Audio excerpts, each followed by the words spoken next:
Kumusta po ang monitoring natin ng traffic dito sa may EDSA? Saan na po ang buntot nito para maabisuhan yung mga motorista natin? Well, yung EDSA medyo mahaba na, hanggang Orense na yung tukod at pati yung sa southbound naman natin, Borromeo, medyo baka abutin na ng Quezon Avenue ito. Aha. So, ina-advise natin muna yung mga ibang motorista na kung pwedeng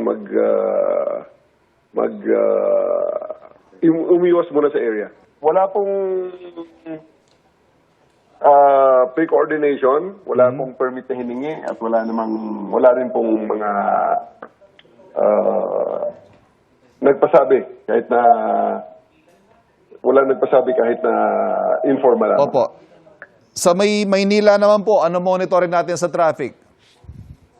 Ganun din po, merong mga 300 na tao sa Liwasang Bonifacio at monitor din natin yon at pati ang mga nasa paligid ng mga areas natin. May nakikita tayo na mga may dumarating pa, pero hopefully ay ma-resolve na ito bago dumami pa.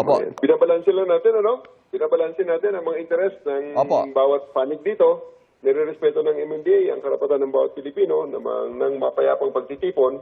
Pero siyempre, kasabay naman ito, tungkulin din namin na tiyaking nanatiling ligtas at maayos at gumagalaw ang daloy ng trapiko. Para sa lalong-lalo na sa lahat ng gumagamit ng EDSA. So, babalansin natin mamaya ang mga interest at siguraduhin lang natin na makapag-protest sila pero hindi naman maantala ang general public. Meron na po ba tayo mga bubuksan mga zipper lane o counterflow lane? Yes, yan na po ang ginagawa natin sa ngayon. We're trying to make sure na hindi matigil ang pagtakbo ng EDSA. Ang bus lane natin ay pinoprotektahan natin, sinisiguro natin na talagang tatakbo pa rin yan.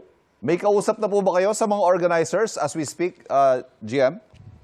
Hindi po MMDA ang nakatoka sa bagay na yan. May mga iba pong ahensya ang may atas sa trabahong yan. Sa Maynila po, hindi nila sinasabi sino organizer nila. May impormasyon na ho ba kayo sinong organizer ito sa Maynila?